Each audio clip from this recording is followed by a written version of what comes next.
Arya Bebet, anak Gajah Mada, terkenal dalam legenda Bali. Gajah Mada diutus ke Bali oleh Ratu Tribuana Tunggadewi bertemu Nilu Ayu Sekarini yang hamil dan anak mereka diberi nama Arya Bebet. Setelah mengetahui identitas ayahnya, Arya Bebet pergi ke Majapahit di mana awalnya ditolak oleh Gajah Mada, namun akhirnya diterima sebagai putranya. Dalam aliran waktu yang jauh, ketika kisah-kisah dibalut dalam keindahan legenda, muncul nama Arya Bebet, seorang anak dari Gajah Mada. Mungkin, di kalangan masyarakat Jawa namanya kurang populer, namun di Bali, namanya bersinar dengan kejayaannya. Cerita epik Arya Bebet telah mengukir jejaknya dalam prasasti di halaman Candi Arya Bebet, sebuah peninggalan di Desa Bubunan, Kecamatan Sririt, Kabupaten Buleleng, Singaraja. Menurut prasasti yang ditinggalkan, Gajah Mada pernah diutus oleh Ratu Tribuana Tunggadewi ke Bali untuk menaklukkan kerajaan Bali. Dalam perjalanan itu, Gajah Mada menjalani meditasi di Pedukuhan Gedangan selama 4 bulan, dan di sanalah ia bertemu dengan Nilu Ayu Sekarini, putri Ki Duku Gedangan. Cinta tumbuh di antara mereka, dan Nilu Ayu Sekarini pun hamil. Ketika Gajah Mada meninggalkan tempat tersebut, ia tak tahu bahwa Nilu Ayu Sekarini dalam kondisi hamil. Anak yang lahir dari ikatan cinta mereka kemudian diberi nama Arya Bebet, menjadi putra Gajah Mada yang besar dan hidup bersama ibunya. Setelah mengetahui identitas ayahnya pada usia remaja, Arya Bebet memutuskan untuk pergi ke Majapahit dan menemui Gajah Mada. Namun, penerimaan pertamanya di Majapahit tidaklah mudah. Dilempari sorakan dan diusir oleh para pengawal Gajah Mada, Arya Bebet menangis di depan rumah sang ayah. Melihat kejadian tersebut, Gajah Mada keluar dan bertanya kepada Arya Bebet tentang asal, tujuan, dan identitasnya. Arya Bebet menyatakan keinginannya untuk bertemu ayahnya. Kejadian itu membuat Gajah Mada terkejut, dan dengan hangatnya, ia membawa Arya Bebet masuk ke dalam rumah. Di dalam rumah, Arya Bebet diperkenalkan kepada istri Gajah Mada, Ken Bebet. Gajah Mada mengakui Arya Bebet sebagai putranya, suatu kejutan bagi Ken Bebet yang tidak pernah memiliki anak. Arya Bebet diterima sebagai putra kandungnya. Setelah beberapa waktu tinggal di Majapahit, Arya Bebet memutuskan untuk pulang ke Bali. Sebagai hadiah, Gajah Mada memberikannya Pangastulan, tempat menyimpan abu leluhur Gajah Mada, yang harus ditaburkan sepanjang jalan. Wilayah yang ditaburi abu Pangastulan akan menjadi kekuasaan Arya Bebet. Gajah Mada juga memberi pesan agar Arya Bebet berhenti dan menetap di tempat terakhir yang ditaburi abu Pangastulan, di mana ia akan menjadi penguasa tertinggi. Arya Bebet kemudian pergi ke Bali dan menetap di Desa Bewahan, memulai pemerintahannya yang penuh makna. Kisah Arya Bebet bukan hanya tentang kekuasaan, tetapi juga tentang cinta, pengakuan, dan takdir yang membentuk jejaknya dalam sejarah Nusantara. Dalam relung sejarah kerajaan Majapahit yang megah, satu nama bersinar paling terang, Gajah Mada, sosok Mahapati yang mencatat perjalanan luar biasa menuju puncak kejayaan kerajaan. Gajah Mada tidak hanya sekadar Mahapati, tetapi juga pati perkasa yang setia menjaga keutuhan dan memperluas pengaruh Majapahit. Dalam masa kejayaannya, Gajah Mada memiliki peran penting dalam menyatukan wilayah Nusantara, sebuah tekad yang diucapkannya dalam Sumpah Palapa. Jasa-jasanya tetap dihormati dan diagungkan oleh masyarakat Indonesia hingga kini, menjadikannya simbol patriotisme, persatuan nasional, dan pahlawan bagi bangsa ini.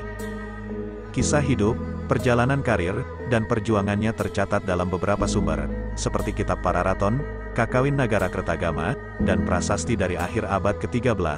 Namun, catatan tersebut belum sepenuhnya menjelaskan Gajah Mada secara mendalam. Meskipun Nagarakretagama dan Prasasti Singhasari 1351, Prasasti Gajah Mada, menjadi sumber utama, namun detail dan keutuhan kisah hidupnya masih menyisakan misteri. Beberapa babat yang muncul belakangan juga tidak selalu memberikan gambaran yang jelas. Bahkan ada yang menggambarkan Gajah Mada sebagai tokoh misterius yang berasal dari negeri antah berantah. Seiring berjalannya waktu, aura kepahlawanan Gajah Mada semakin berkembang, menjadi titik terang yang membawa inspirasi bagi generasi setelahnya. Gajah Mada, sosok yang melekat dalam relung hati bangsa Indonesia, terus menginspirasi dan menjadi cahaya kebanggaan. Meskipun sebagian kisah hidupnya terbungkus dalam teka-teki sejarah yang mempesona, ia tetap menjadi bagian tak terpisahkan dari warisan perjuangan dan kebanggaan Nusantara. Ketika kita menengok sejarah, misteri kelahiran Gajah Mada menggoda imajinasi kita seperti helai teka-teki yang belum terpecahkan. Tiada catatan pasti, kecuali dalam benak ayah dan ibunya yang menyimpan rahasia kelam. Namun, sebuah cerita menarik dari Muhammad Yamin dan diulik kembali oleh Agus Aris Munandar, seorang pakar arkeologi, memberikan warna baru pada legenda kelahiran Gajah Mada. Menurut keduanya, Gajah Mada diyakini lahir di sekitar hulu Sungai Brantas, di kaki Gunung Kawi dan Gunung Arjuna. Pandangan ini mengaitkan Gajah Mada dengan Pandaan, kota kecil di lereng Gunung Welirang Arjuna, yang dalam catatan Pararaton pernah disebut sebagai tempat istimewa saat berdirinya Majapahit. Ayah Gajah Mada, konon bernama Gajah Pagon, adalah seorang pejuang yang setia mendampingi Raden Wijaya dalam perang melawan pengikut Jaya Katuang dari Kediri. Gajah Pagon, yang tak mungkin sosok biasa, diduga adalah anak dari salah satu selir Kertanegara, seperti yang tercatat dalam kitab Pararaton. Ketika terluka dalam pertempuran, Gajah Pagon dititipkan pada seorang kepala desa Pandakan, di mana menurut legenda, ia bertemu dan menikahi putri kepala desa tersebut. Dari pernikahan tersebut, lahirlah Gajah Mada, seorang anak yang kelak mengabdi dengan setia pada kerajaan Majapahit. Selain itu, Gajah Mada kemungkinan memiliki eyang yang sama dengan Tribuwana Tunggadewi, dengan perbedaan bahwa Gajah Mada adalah cucu dari istri selir. Keterkaitan ini menjelaskan mengapa Gajah Mada sangat menghormati Kertanegara, eyangnya sendiri. Kertanegara, sosok yang dihormat oleh Gajah Mada, menjadi cikal bakal bagi gagasan politik Dwi Pantra Mandala yang kemungkinan menginspirasi Gajah Mada dalam merumuskan Sumpah Palapa. Sumpah ini, terkenal dan menggema dalam sejarah, menjadi simbol tekad dan kesetiaan Gajah Mada selama pemerintahan Hayam Wuruk. Meski misteri kelahiran Gajah Mada tak sepenuhnya terpecahkan, jejaknya tetap tertanam dalam legenda Nusantara, menambah nuansa keagungan dan keperkasaan seorang Mahapati yang tak terlupakan. Gajah Mada, Mahapati legendaris dari Majapahit, telah menjadi ikon yang dikenal lewat berbagai representasi, terutama dalam bentuk patung dengan ciri khas wajah tegas dan pipi bengkak. Namun, belakangan, interpretasi visual tentang Gajah Mada mulai berubah mengikuti selera pasar modern. Perubahan ini menuai kegusaran dari Herman Sinungjanutama, penulis buku Fakta Mengejutkan, Majapahit Kerajaan Islam. Menurutnya, idealisasi Gajah Mada saat ini terlalu dipengaruhi oleh standar Eropa, dari struktur badan hingga wajah, yang justru berbeda dengan temuan dalam beberapa naskah kuno. Menurut Janutama, manuskrip seperti Hang Tuah, Hang Lekir, dan Hang Jebat menggambarkan pertemuan dengan Mahapati Gajah Mada secara lebih hidup. Mereka berlatih perang, bercanda, bertukar ilmu, dan kesaktian. Meski begitu, penelitian mendalam mengenai Gajah Mada dari sudut pandang ini jarang dilakukan. Herman menjelaskan bahwa Babat Majapahit 4 jilid, setiap jilidnya berisi 1000 halaman, menyebut nama Gajah Mada tanpa memberikan informasi internal tentang sosoknya.